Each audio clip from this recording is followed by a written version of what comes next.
여러분께 부탁을 하나 드려야 될 것 같아요. 지금 제 순서가 네 번째죠. 네, 네 번째인데 너무 긴장을 하고 오래 기다리다 보니까 나와서는 안 될 곳에서 자꾸 뭔가가 땀이 나오고 있어요. 죄송합니다.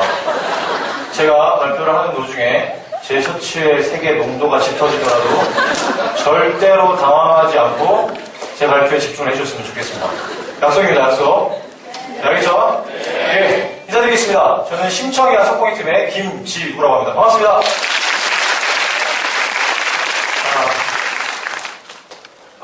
자, 여러분, 여러분께 발표하기 앞서서 간단하게 질문 하나 드리고 갈 텐데요. 자신에게 해당된다 하시는 분들은 오른손을 번쩍 들어주시면 좋겠습니다. 괜찮죠? 예, 좋습니다.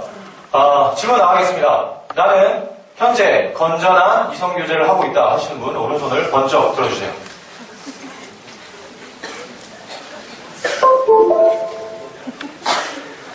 들어주세요. 네. 들어주시라고요. 뭐 하는 거예요? 들어주세요. 이게 안 되네요. 네, 좋습니다. 생각보다 제가 여러분들 너무 과대평가했던 것 같아요. 우리 요즘 대학생들이 이 정도 수준이구나 알겠어요. 저기 지금 음흉한 표정을 지으신 분께서 손을 또 드시고 계신데 제가 저분께 두 번째 질문을 좀 해보도록 할게요. 두 번째 질문은 여자친구와 엄마가 물에 빠진다면 누구를 구하시겠습니까? 여자친구요? 여자친구요? 뭐 이게 놀랄 일인가요 이게? 엄마한테 이럴 거예요 저는. 사실 얼마 전에 제 여자친구가 저한테 이와 똑같은 질문을 하더라고요. 저는 제가 둘 다 구하지 않을 겁니다. 엄마 보고 여자친구 구한 다음에 수영해서 나오라고 할 거예요. 이게 무슨 부르저 같은 말이냐고 이런 표정들이신데 사실대로 말씀을 드리면 저희 어머니는 주부 수영교실에 아주 오랫동안 다니셔서 수영 실력이 수준급이십니다. 얼마 전에는 집안에서요 오리발을 발에 끼시고는 저한테 저병을 보여주시며 아니 수야 봐봐 엄마 잘해요 수야 이거 봐봐. 저는 마치 한 마리의 건강한 돌고래를 본 듯했습니다.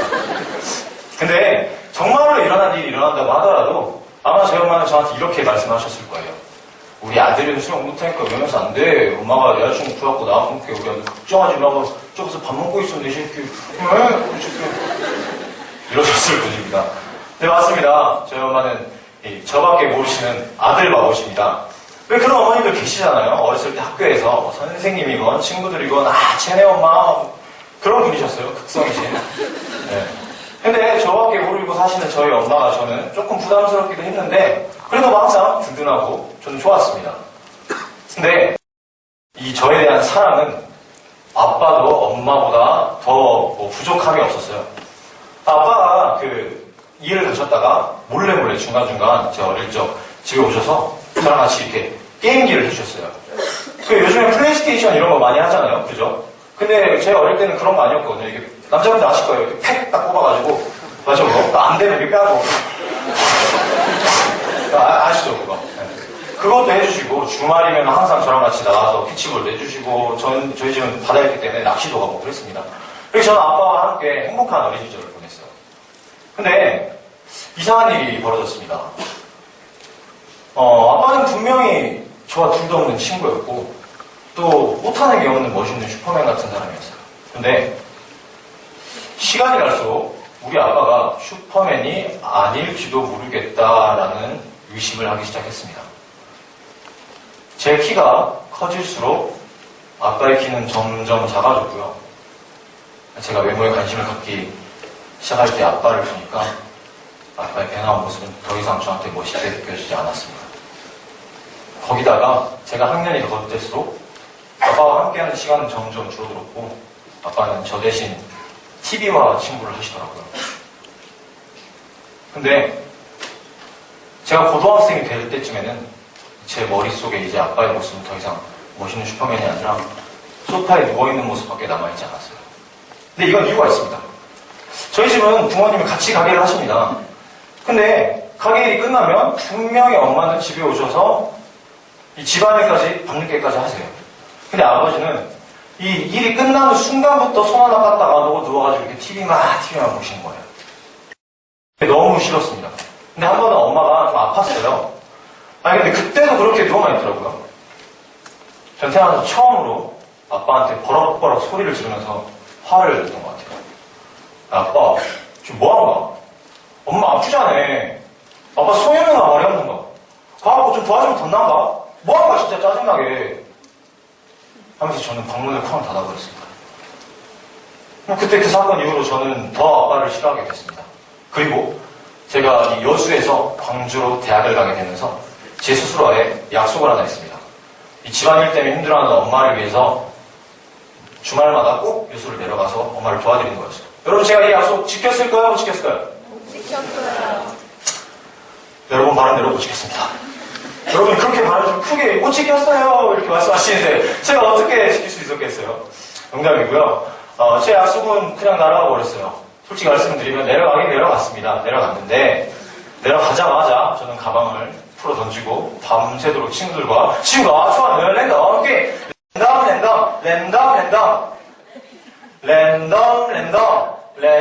랜덤 안 하시면 제가 곤란합니다. 이렇게 밤새도록 저는 친구들과 술을 마시고 아침이 돼서야 집에 들어왔습니다. 그런 한심한 일상이 계속해서 반복이 되는데 다른 주말과 마찬가지로 아침까지 술을 마시고 또 저녁 늦게까지 자고 저녁이 돼서 이제 광주로 올라가려고 집을 나서는데 갑자기 엄마가 저를 불러 세우셨어요. 그러더니 주야, 니 가고 아빠한테 말 한마디로 하고 올라가. 니 왜 내려가고 말 한마디도 안 하고 그냥 올라가 그냥. 사람이 그럼 모습 안 돼, 새끼야. 그러면 내가 내려가고 가게 일하고 있을게. 올라간다고 인사라도 좀 하고 가. 에? 이러시는 겁니다. 생각해보니까 안 그래도 아빠랑은 대화가 좀 적었는데 제가 이때 이 시기 때는 더 말을 안 했던 것 같아요. 한마디, 두 마디 정도. 그래서 이건 아니다. 나도 그래 가서 아빠한테 올라갈게 라고 인사라도 하고 가야겠다 라고 저는 이제 가게를 내려갔습니다. 내려갔는데 아빠가 이 피아노를 힘겹게 이렇게 들었다 놨다 하시면서 창고 쪽에서 작업을 하고 계셨습니다. 저희 집은 피아노 대기점을 하고 있었거든요. 근데 제가 초등학교 이후로 처음으로 아빠가 일하는 모습을 봐서 그런지 모르겠는데 평소에는 한 번도 제 눈에 보이지는 않던 아빠의 모습이 갑자기 그날따라 제 눈에 이렇게 박히더라고요. 첫 번째는 이 피아노를 들기에는 너무나 무거운 피아노를 들기에는 너무나 작아져버린 아빠의 몸이었고 두 번째는 하얗게 바래버린 아빠의 머리색이었습니다. 그리고 마지막으로 허리에 이렇게 파스를 덕지덕지 붙이고 있더라고요. 한두 개도 아니고 좀 보기 싫게요. 저는 그때 처음 알았습니다. 아빠가 20년 넘게 피아노를 드셔야 돼서 허리가 안 좋으셨구나. 그래서 집에서 누워있을 수밖에 없었구나. 이 못난 아들은 그게 허리 때문이라고는 한 번도 생각해 본 적이 없습니다. 근데 아빠도 너무 답답해요. 그렇게 일이 힘든데 사지 멀쩡한 아들 둘이나 놓고 왜 도와달라고 말 한마디를 안 하고 그렇게 있으시는지.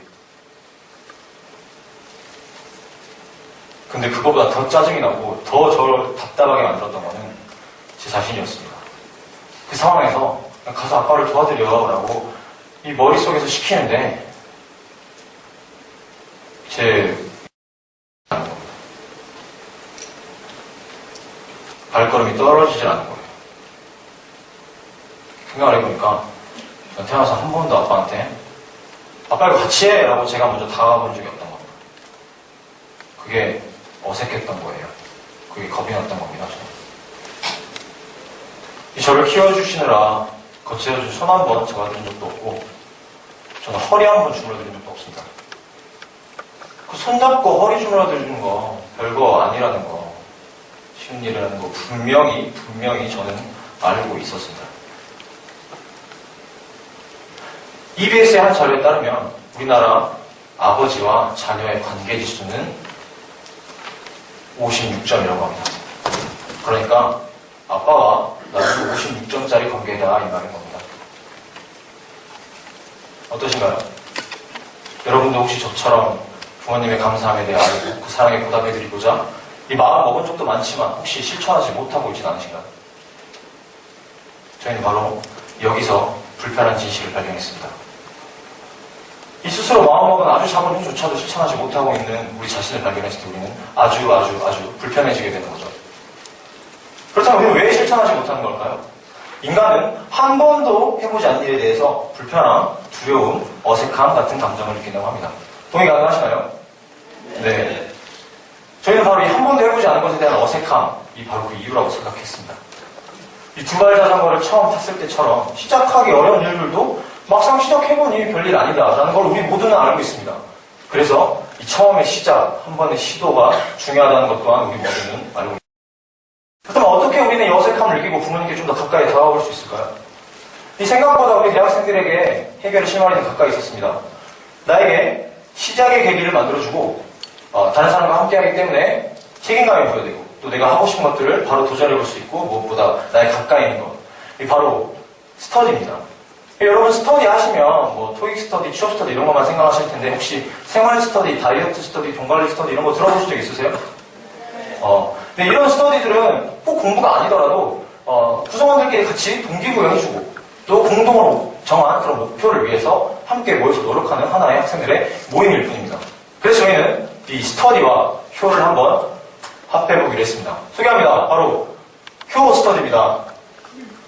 네, 웃으시네요. 왜 웃으시죠? 무슨 말인지 잘 모르시겠죠? 그래서 저희가 직접 한번 해봤습니다. 저희는 저희 팀형 4명을 포함한 대학생 총 32명을 모집을 했습니다. 이 효 스터디의 진행 방식은 아주 간단합니다. 4인 1조로 팀을 이룬 후에 하루, 일주일, 한 달 단위에 3가지 약속을 정한 다음에 그 약속이 서로 이행이 되는지 확인해주고 그 약속의 결과에 대해서 서로 소통하는 것이 전부였습니다. 그 첫 번째 약속은 바로 오늘 하루 있었던 일에 대해 부모님과 대화하는 것입니다. 실제로 우리나라 부모님 3분 중에 한 분은 자녀와의 대화 시간이 부족하다고 느낀다고 합니다. 또 통화는 어떨까요? 애인과 일주일 동안 통화하는 시간의 평균은 우리나라 대학생들 몇 분이나 될까요? 없으셔서 모르시죠? 140분입니다. 140분. 많죠? 정말 좋겠네요. 친구와의 대화 시간은 이거보다 조금, 전화 시간은 이거보다 조금 적은 97분입니다. 그렇다면 부모님과 전화하는 시간, 여러분 몇 분이나 되세요? 6분입니다. 너무 심하지 않나요, 이런 거? 그죠? 그래서 저희는, 오늘 밥을 누구랑 먹었고, 학교에는 누구랑 갔고, 또 내가 지금 기분 좋은 일이 있고, 나쁜 일이 있고, 그냥 그런 것들을 자연스럽게 말하는 거예요, 아빠한테. 그리고 똑같이 물어보고 들어주는 겁니다. 이러한 의사소통은 부모님과 나와의 관계에서 아주 중요한 밑바탕이 될 거라고 생각했습니다. 두 번째는 이 사랑한다고 말하는 것입니다. 사랑한다고 말하는 것과 사랑한다고 말하지 않는 것에 대한 차이는 140분씩이나 통화를 하는 우리 대학생들을 충분히 알 거라고 생각합니다. 대학생들이 가장 부모님께 하기 어려운 말의 첫 번째는 사랑해요 라고 합니다. 뭐 여러 가지 통계가 있었는데요. 그리고 세 번째는 한 달에 한 번 엄마 아빠가 하고 싶은 것들을 그냥 해드리는 겁니다. 간단합니다. 뭐 내가 영화나 TV에서 봤던 그런 뭐 여행각이라던가 내가 좋아하는 음악을 부모님께 들려주기, 또 들어보기 이런 것들이 있었습니다. 실제로 저희가 이렇게 한 달 동안 홈스터디를 진행해본 결과 내가 부모님과의 대화라던가 관계에서 어색함이 조금씩 줄어들고 있다라고 대답한 학생이 총 32명 중에 무려 29명이나 됐습니다. 이 결과는 정말 작은 것에서 나온 겁니다. 우리가 평소 학업, 스펙, 돈, 여자친구, 패션 이런 데에서만 갖던 관심을 조금만 떼어서 부모님께 드리는 하나의 계기를 만들어줬던 것뿐입니다. 이 어색함을 핑계 삼아서 부모님께 다가가지 못했던 우리에게 이 효스터디는 조금 더 가까이 부모님께 다가갈 수 있도록 작은 한 걸음이 되어줬던 겁니다.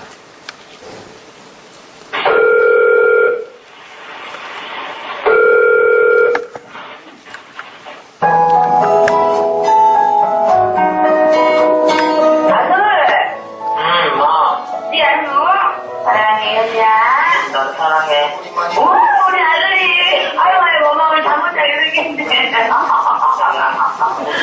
알았으냐, 고마워. 아들, 조심하시고.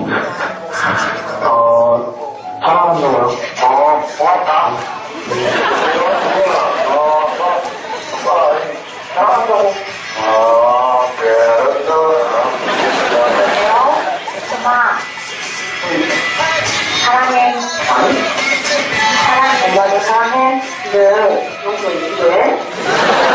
기분 좋은 날이네. 엄마는 사랑해. 네.